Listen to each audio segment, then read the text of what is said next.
Salut et bienvenue dans ce nouvel épisode de podcast. Aujourd'hui, je me transforme en psychologue gourou du développement personnel pour le jardinage et on va voir comment surmonter la peur de l'échec et la procrastination qui t'empêchent de mettre en place et d'avancer dans ton projet de jardin nourricier, jardin en permaculture, en syntropie, en ce que tu veux, en gros de jardin comestible et écologique.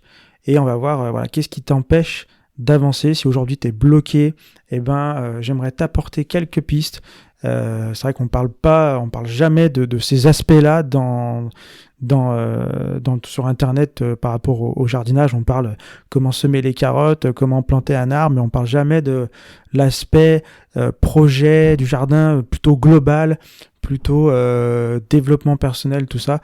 Donc aujourd'hui, je vais essayer de m'improviser un petit peu plus gourou du développement personnel, psychologue ou ce que tu veux, et de t'apporter quelques pistes pour t'aider à avancer dans ton projet si tu es bloqué aujourd'hui.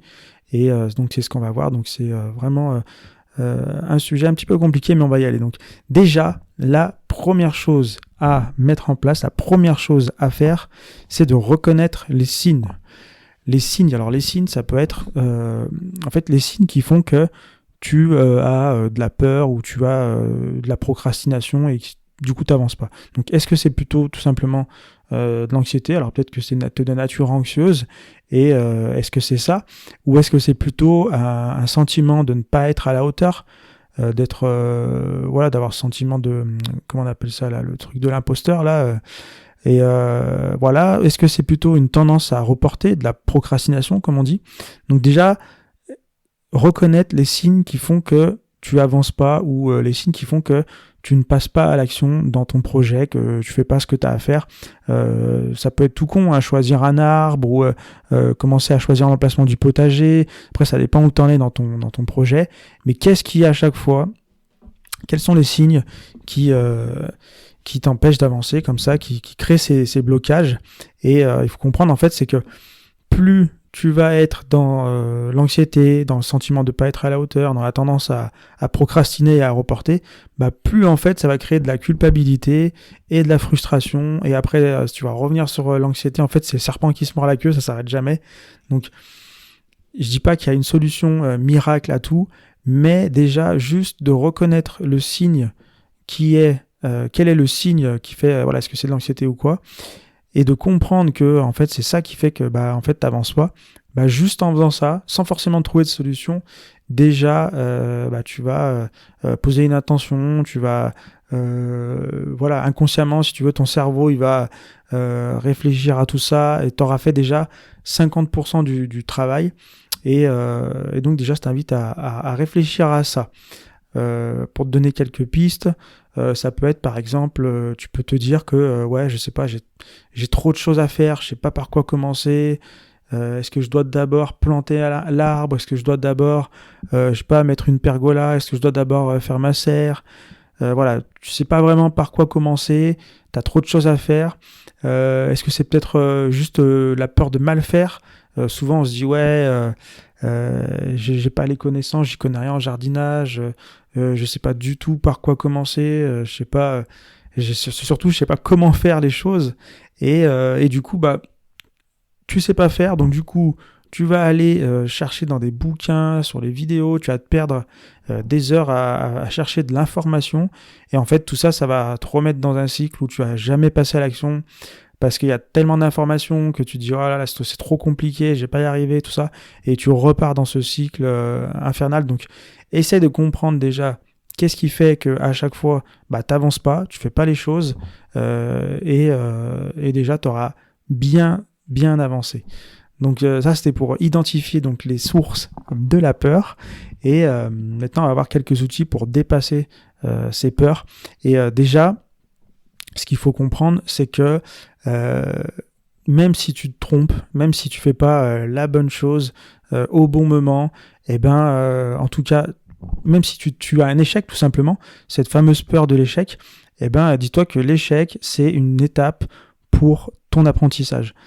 Si par exemple, tu vas te tromper dans Après voilà, il faut essayer de bien réfléchir à est-ce que je vais pouvoir, l'action que je vais faire, est-ce qu'elle va avoir un impact irréversible déjà?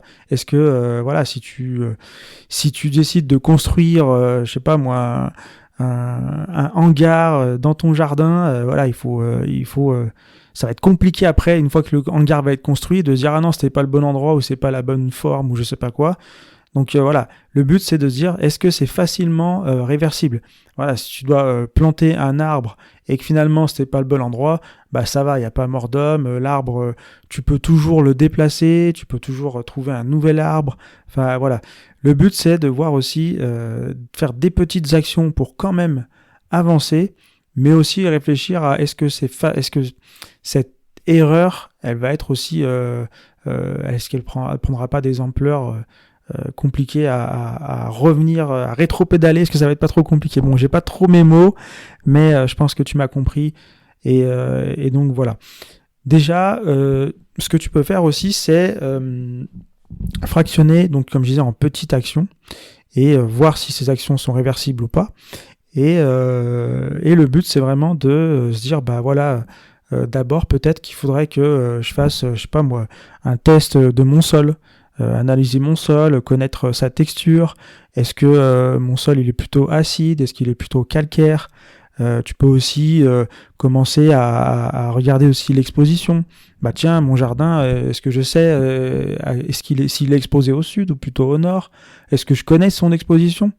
Tu vois, il y a plein de choses à faire comme ça, des mini-projets que tu peux faire qui vont pas forcément être difficiles, qui vont pas aussi forcément avoir un impact sur ton jardin et même si tu te trompes, bah voilà, tu pourras quand même, tu vois, ça va pas faire un truc irréversible comme je disais, mais voilà, tu peux déjà donc soit faire un test de sol, soit regarder l'exposition, soit commencer à faire quelques petits semis. Ça peut être des semis d'engrais verts ou ça peut être aussi des semis assez faciles comme les radis. En ce moment c'est pas mal, les radis, la laitue. Tu vois, tu peux essayer des choses comme ça qui soient pas trop j'arrive pas à trouver mes mots aujourd'hui, mais tu m'as compris, vraiment faire des petites actions, des mini projets qui soient plutôt faciles à mettre en place et et que si tu te trompes, bah c'est pas trop grave quoi. Et donc voilà. Ensuite, d'autres techniques pour vaincre la procrastination. Comme je disais, donc la méthode tu fais un petit pas chaque jour pour entretenir ta dynamique. Vaut mieux, tu vois, faire si tu vas prendre la guitare par exemple, il vaut mieux jouer de la guitare 5-10 minutes, enfin au moins un quart d'heure par jour on va dire, que jouer pendant toute la journée le dimanche, parce que voilà, il faut vraiment que tu prennes cette dynamique, cette habitude quotidienne de faire un petit pas, même si c'est 15 minutes, 10 minutes, bah voilà, demain, je sais que lundi, je vais aller, si par exemple tu veux faire un prélèvement de sol, et ben lundi, je vais aller, je sais pas, au jardin et puis voir où est-ce que j'aurais besoin de faire un prélèvement de sol, tac, le mardi, je prépare, lundi, je regarde à peu près où je dois prélever mon sol. Je prépare le matériel, de quoi j'ai besoin, un petit bocal, une pelle, un morceau de carton, tac. Le mardi, je fais mon prélèvement de sol. Après, il y a plein de choses comme ça. Est-ce que je peux pas aussi essayer de faire des semis après? Tu vois le truc, c'est vraiment de se dire découper, fractionner en petits projets, en petites actions et faire un petit peu tous les jours pour créer une sorte de dynamique. Et tu verras en fait juste le fait de sortir, d'aller au jardin, d'être là, de voir des trucs, ah bah tiens, j'avais pas remarqué ça. Tu vois, toute cette dynamique, en fait ça va te mettre dans le mouvement et ça va te reconnecter à ton environnement. Et naturellement, les choses vont découler, et les idées, toutes les peurs, elles vont un petit peu s'effacer, on va dire, hein, parce que voilà, t'es sur le terrain et au final, tu t'es pas en train de te faire des plans sur la comète et du coup, voilà. Ça peut être une bonne technique, donc un petit pas chaque jour. N'hésite pas aussi à te faire un petit calendrier, des listes, tu vois, des petites listes et tout, comme ça tu peux utiliser des applications sur ce téléphone aussi. Tiens, faudrait que je fasse ça, tu vois, dès que t'es au jardin, ah bah tiens, faudrait que je fasse ça. Et après, de temps en temps, paf, le soir tu regardes, bon bah il faut que je fasse ça, bah tiens, j'ai envie de faire ça. Tu vois, vas-y aussi doucement, suis ton intuition et ça va bien se passer. Donc voilà et donc voilà, hein, tout simplement, hein, j'avais rien d'autre, j'avais pris quelques notes, hein. Pense à prendre cette petite routine quotidienne. Tu peux aussi te faire des plans d'action où voilà, je vais comme je le disais, lundi c'est ça, mardi c'est ça, mercredi c'est ça. Tu peux aussi dire tu vois, la thématique de la semaine, ça va être plutôt le coin de ce jardin, ce coin du jardin. La semaine d'après, ce sera plutôt ce coin, etc., etc. Tu vois, essaye de te faire un petit peu d'organisation. En fait, ça peut aider aussi à passer à l'action. Après, il faut pas non plus que ça soit trop que ça prenne trop de temps non plus, que ça soit trop chronophage. Et vraiment y aller tout doucement. Et le but, c'est vraiment de reconnecter avec ton jardin, reconnecter avec ton environnement progressivement. Et le but aussi, c'est de mettre en place des actions qui vont aller vers ton objectif. Si tu veux un potager qui soit productif, eh ben, tu vas commencer à faire des semis ou à planter des plantes comestibles, etc., semer, etc. Donc voilà, en gros, j'espère que ça t'a aidé. N'hésite pas à me le dire en commentaire si ça te plaît ce genre de podcast. Si tu as des questions aussi, n'hésite pas à le dire. Aujourd'hui, donc on a vu que identifier la peur, eh ben c'est ça qui aide aussi, la peur ou la procrastination. C'est ça aussi qui va t'aider à changer de vision. On a aussi vu que il faut aussi faire des petites étapes concrètes, des petits pas chaque jour. Vaut mieux faire un petit pas chaque jour que de grands pas de temps en temps. Et donc voilà, après, ce qui est intéressant, c'est d'avoir un petit calendrier, un petit agenda. Donc voilà, je t'invite à, dès maintenant, je sais pas s'il y a un truc qui t'a parlé dans ce podcast, à te noter quelque part.